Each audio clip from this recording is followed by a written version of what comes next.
그러니까 이제 착각하시기 쉬운 게, 제가 이제 닷컴버블 말씀드렸는데, 닷컴버블 붕괴 때, 이제 새로운 기술이나 다음 같은 주식들이 다들 이제 뭐 10분의 1 토막씩 나고 막 그랬었는데, 그게 인터넷 그 기술이 사기여서 그런 게 아니에요. 그 이후에 진짜 인터넷은 우리 이제 그 실생활 속에 다 들어와서, 인터넷이 세상을 바꿨거든요. 바꿨죠. 예. 다만, 그때 이제 각광을 받았었던 인터넷 기업들이 주가만 10분의 1 토막, 20분의 1 토막 났습니다.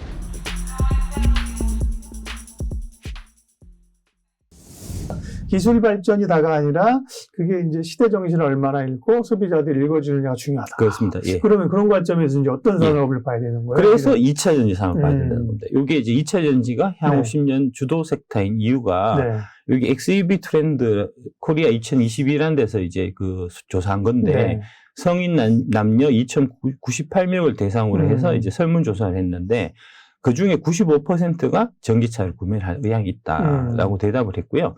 이 5% 이제 나는 전기차 안 사겠다고 하신 분들은 옛날에 이제 스마트폰 넘어갈 때 나는 그래도 투지폰을 쓸 거야. 이렇게. 분이 있죠. 예. 그게 한 5% 되거든요. 아니, 개인적인 뭐 감성일 수도 있고. 다들 이제 010으로 넘어올 때 끝까지 011을 고집하시는 분이 또 한 5% 돼요. 이제 그런 분들이고 그 나머지 95%의 대다수의 사람들은 이미 전기차를 사야겠다는 생각은 다 갖고 있다는 얘기죠. 그 다음에 왼쪽에 이제 전기차 구매 의사가 있다면 구매 희망식이 있는 하는 이 설문에 대해서 46%가 2, 3년 내에 사겠다라고 대답을 했거든요. 우리 이 생활에 아주 전기차는 가까이 다가가 있는 겁니다. 저도 이제 지금 아직까지는 내연기관차를 타고 있지만 분명히 다음 차는 전기차나 혹은 수소차를 생각할 때. 왜냐하면 차를 한번 사면 타는 기간이 길단 말이에요. 그렇죠. 예를 들어 스마트폰 같은 경우 지금 폴더블 할래 그러면 뭐 조금 해봐야 한 2년 쓸 거 아닙니까? 자동차는 구매하면 성향에 따라 뭐 다르지만 최소한 5년 정도 쓴단 말이에요. 그죠? 그러면 전기차 나오면 한 대 더 사고 타다가 5년, 7년 후에 그때면 너무 뒤처지니까. 그죠? 지금 뭐 언제 살지 잘 모르겠으나 그거 바꾼다고 하면 뭐 내년, 후년 뭐 더 좋아지지 않겠어? 전기차? 그렇죠. 사고 싶은 마음이 있죠. 다들 이제 전기차에 대한 이제 돈을 지불할 마음의 준비가 다 돼 있다는 얘기니까 그래서 전기차가 지금 주도 섹터인 거고요. 오른쪽 보시면은 이 전기차 구매 시 가장 큰 고려사항을 물었을 때 주행거리가 제일 많아요. 그렇겠죠. 29%가 주행거리고, 그 다음에 21%가 이제 충전 쪽 얘기인데, 그렇죠. 결국은 이 두 개는 다 이제 배터리 쪽하고 배터리 관련 기술하고 관계된 거거든요. 그러니까 이제 배터리 쪽에서 얼마나 에너지 밀도를 높은 배터리를 만들어서 그게 이제 일회 충전에 얼마만큼에 갈 수 있는지 이 부분이 제일 핵심적인 요소라는 얘기고 그 분야에서 가장 앞서 있는 게 우리나라 또 K 배터리니까 그래서 결국 이제 우리 K 배터리가 이 전기차 시대의 도래에 있어서 가장 이제 시장을 이끌어 나갈 수밖에 없는 이제 그런 상황이다라고 보시면 될 것 같고요. 반면에 이제 이런 쪽들 가상자산, NFT, 그 다음에 메타버스, 플랫폼 공유 경제, 자율주행, 반도체, K수소는 이제 2000년 닷컴버블 붕괴하고 지금 같은 맥락이 있다. 충격적인 말씀을 하시는 거 아닙니까? 지금 아닙니다. NFT나 메타버스는 사실 좀 어렵죠. 작년에 굉장히 기대가 있다 그랬는데, 자율주행, 반도체, 수소 이런 거 요즘 막 얘기하고 있는 건데. 이거 다 잊으셔야 되고 다 던지셔야 됩니다. 그러니까 이제 착각하시기 쉬운 게, 제가 이제 닷컴버블 말씀드렸는데, 닷컴버블 붕괴 때, 이제 새로운 기술이나 다음 같은 주식들이 다들 이제 뭐 10분의 1 토막씩 나고 막 그랬었는데, 그게 인터넷 그 기술이 사기여서 그런 게 아니에요. 그 이후에 진짜 인터넷은 우리 이제 그 실생활 속에 다 들어와서, 인터넷이 세상을 바꿨거든요. 바꿨죠. 다만 그때 이제 각광을 받았었던 인터넷 기업들이 주가만 10분의 1 토막, 20분의 1 토막 났습니다. 새로운 기술도 이제 인터넷으로 무료로 전화한다는 거거든요. 지금 무료로 다 전화할 수 있어요. 스카이프 이런 걸로. 그죠? 근데, 참, 미래를 예측하기 어렵고, 그걸 또 참 주식으로 연결시키기 진짜 어려운 거예요. 그러니까 이런 기술들이, 1, 2년 전에 되게 사실 곽강들을 많이 받았던 기술인데, 실질적으로 이 기술들이, 이 시장에서 소비자들의 지갑을 열고 있지는 않거든요.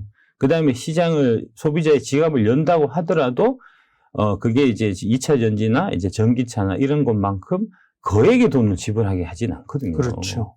그래서 그 결과는 생각해보니까. 이쪽에 있는 네. 회사들이 투자는 많이 하고 이게 이제 적자는 계속 쌓여가지만 예. 돈을 못 번다는 거죠. 휴대폰도 사실은 싼 가격은 아니죠. 보통은 예. 제값을 주고 사는 사람이 없어서 그렇지. 예. 뭐 100만 원 요즘 폴더블이 200만 원 하잖아요. 그죠? 근데 예. 사실 그러네요. 차는 뭐 기본적으로 뭐 5천만 원, 7천만 원, 8천만 원 하니까. 예. 그렇게 비싼데도 선뜻 지불하는 반면에 예. 자율주행을 대표적으로 말씀드리면 이제 자율주행 생기면 너무 편하겠다. 자율주행 생기면 짱이겠다라고 생각하시지만 역으로 이렇게 물어보면 그러면 그 자율주행 하는데 한 달에 얼마만큼의 돈을 지불하실 생각입니까? 그런 생각 안 해봤는데. 예. 물어보면 대체적으로 한 달에 20-30만 원 얘기하시는 분들이 잘 없어요. 예. 그러니까 내가 이제 집에서 회사까지 출퇴근하는데 운전하지 않고 차가 저절로 가서 이제 직장에 가는 거잖아요. 그 서비스에 네가 얼마만큼의 돈을 지불할 거냐라고 물으면 20-30만 원 얘기하는 사람이 잘 없습니다. 그러니까 20만 원 내가 이제 한 달에 구독료 내고 자율주행 이용할 바에 그냥 운전하고 말지. 이런 분들이 훨씬 많아요. 예. 그러니까 사실은 조금 좀 생각해 보시면 이게 자율주행해서 이제 차가 직장까지 한 30-40분 되는 기간 동안에 갈 때 내가 운전을 안 하고 뭔가 다른 걸 한다고 하면 뭘 하겠습니까? 스마트폰 보겠죠. 예.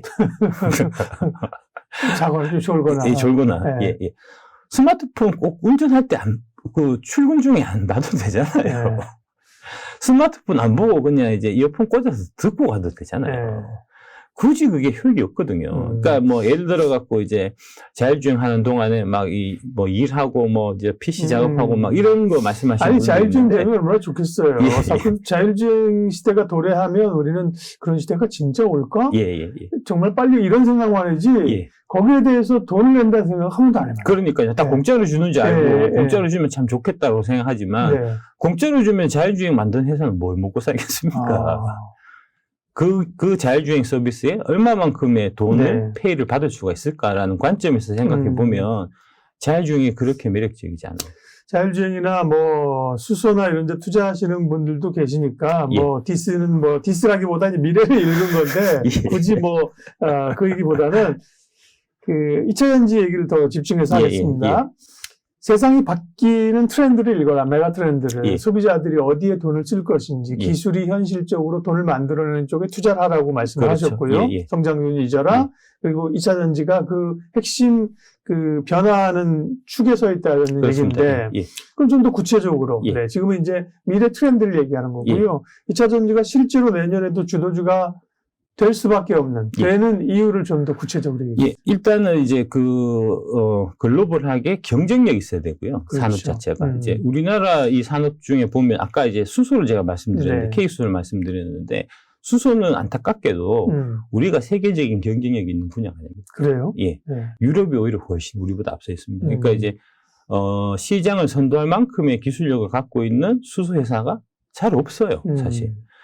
현대차가 갖고 있는 이제 수소 연료전지 기술, 그러니까 현대차에 들어가는 이제 그 부분이 그나마 가장 좀 앞서 있는 기술이라고 볼 수 있는데, 그게 이제 여러 가지 좀 문제점, 특히 이제 가격이 너무 비싸다는 그런 단점 때문에 지금 쉽사리 보급 배수를 늘리지 못하고 있거든요.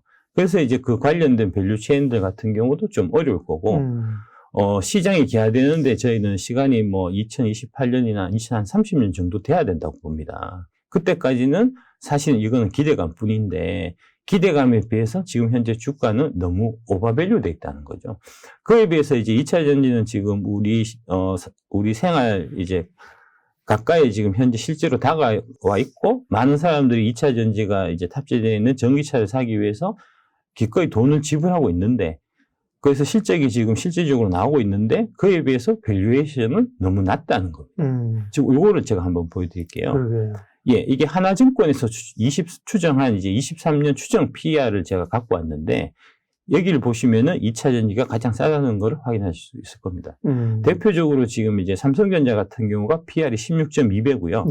하이닉스는 얘는 이제 적자 전환될 걸로 돼 있고, 네이버가 34.2배, 카카오가 30.9배. 근데 이제 네이버나 카카오나 삼성전자, 하이닉스나 다 마찬가지로 지금 성장주는 아니에요. 그러니까 네이버, 카카오만 해도 올해 아마 역성장, 내년 23년에 역성장하게 될 것 같고, 그거는 이제 삼성전자, 하이닉스도 마찬가지일 겁니다. 그에 비해서 좀 그나마 좀 성장성이 있는 섹터라고 지금 이제 얘기되고 있는 부분들, 대표적으로 이제 그 바이오 쪽에서 네, 바이오. 예, 삼성 바이오로직스가 지금 106.6배입니다. 레인보우 로보틱스, 이제 네. 로봇 관련주, 이게 지금 93.9배고요. 수소 쪽에 두산 퓨얼셀이 117.4배, 일진 하이솔루스가 118.6배. 내년 이익을 기준으로 한 예상 PER이에요. 예. 이걸 배 갖고 제가 이제 말씀드리는 항상 말씀드린 2차전지 8종목, LG 에너지 솔루션이 80.7배인데 요거는 이제 높긴 하지만 그만큼 이게 빠른 성장세를 지금 LG 에너지 솔루션이 나타내고 있기 때문에 이제 좀 정당화될 수 있는 부분이고요. SK 이노베이션은 8.1배밖에 안 합니다. 아, 싫어합니까? 예. 예. 에코프로비엠이 23.0배고요. 예. 이것도 제가 봐서는 좀 이제 밸류에이션, 그러니까 실적 추정치 자체가 너무 좀 보수적으로 되어 있는 것 같아요. 이제 제가 계산해 보면은 한 10배 초반 정도로 떨어집니다. 네. 예, 그렇고. 이익이 추정하는 것보다 속도가. 늘어나면 PER은 낮아질 테니까. 예, 그렇습니다. 예. LG화학이 18.7배, 포스코 케미칼이 45.8배, 나노신소재가 35.6배, 그 다음에 에코프로는 6배, 포스코홀딩스는 4.8배예요. 와. 이게 뭐 2차전지가요. 6배, 예. 4.8배, 예. 8배. 예. 와. 그래서 최근에 이제 뭐 전문가라는 분들이 2차 전지에 대해 갖고 너무 고밸류다. 많이 올랐다. 좋은 건 아는데 많이 올랐다. 예. 라고 얘기하시는데, 예. 기본적인 팩트가 틀린 얘기입니다. 아. 예.